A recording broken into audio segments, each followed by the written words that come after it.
70s മുതൽ ഇതുവരെ വളരെ ലൈവായി നിൽക്കണം മലയാള സിനിമയിൽ. അനുഭവ സമ്പത്തുകളും ഏറെയാണ്. ഇപ്പോൾ ചില സിനിമകളുടെ ആദ്യത്തെ വേർഷൻ എന്ന് പറയുന്നത് അസോസിയേറ്റ് ചെയ്തിട്ടുണ്ട്, രണ്ടാമത്തെ സിനിമയും കണ്ടിട്ടുണ്ട്. രതിനിർവേദം എന്ന് പറയുന്നത് എങ്ങനെ കാണുന്നു? ആദ്യം ഭരതൻ സാറായിരുന്നു, പിന്നെ രാജീവേട്ടൻ.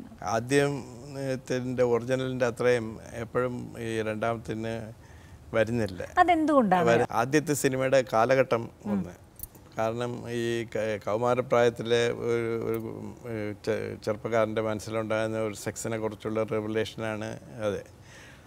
അപ്പോൾ ആ സിനിമ ഇറങ്ങിയ കാലഘട്ടത്തിൽ ഈ ഇൻ്റർനെറ്റോ അല്ലെങ്കിൽ ഇങ്ങനെയുള്ള കാര്യങ്ങളില്ലായിരുന്നു.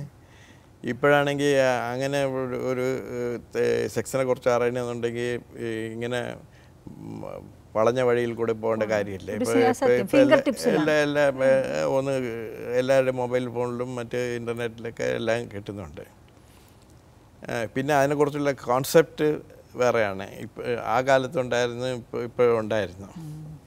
അപ്പോൾ അങ്ങനെ വരുമ്പോഴത്തേക്ക് അതേ രീതിയിൽ നമ്മൾ പകർത്തിയെടുക്കുമ്പോഴത്തേക്ക് ഉള്ള ഒരു ഡിഫറൻസ് എന്തായാലും തീർച്ചയായിട്ടും സിനിമയിൽ ഉണ്ടാകും. പക്ഷേ ആ കാലഘട്ടം വെച്ചിട്ട് ആ സിനിമ കാണുമ്പോഴത്തേക്ക് ആ സിനിമ ഇപ്പോൾ കാണുമ്പോഴും ആൾക്കാർക്ക് എൻജോയബിളാണ്. ഒരു ഗൃഹാതുരത്വം തോന്നുന്നു. പഴയ കാലം, അതെ, പഴയ കാലഘട്ടം.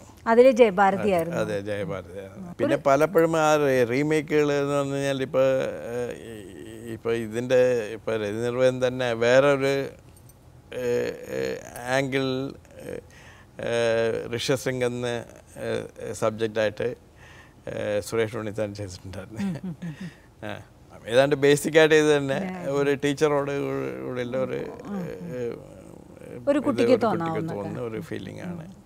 അപ്പോൾ അതിൽ ഇന്ന് ചാമരത്തിൻ്റെ ഒരു സബ്ജക്റ്റിൻ്റെ കുറച്ച് ഇതും എലിമെൻറ്റ്സും ഉണ്ട്. അങ്ങനെ രണ്ടും കൂടെ മിക്സ് ചെയ്ത്, അപ്പോൾ ആ സിനിമയിൽ ഞാനാണ് വർക്ക് ചെയ്തത്. അപ്പോൾ ഞാൻ ഓരോ സീൻ എടുക്കുമ്പോഴും ഞാൻ പറയും, ഇത് ഞാനിത് മുമ്പ് എടുത്താണല്ലോ. അപ്പം അങ്ങനെ സംഭവിക്കാറുണ്ട്. ഇപ്പോൾ ഒരേ സിനിമകൾ തന്നെ അത് ഇൻസ്പയർഡ് ആവുന്നതാണ്, അത് കോപ്പി അത് ഇപ്പോൾ പറഞ്ഞാൽ ഇപ്പോൾ പലരും കോപ്പി ചെയ്തിട്ട് പിന്നെ അത് ഇൻസ്പയർഡ് എന്ന് പറയും.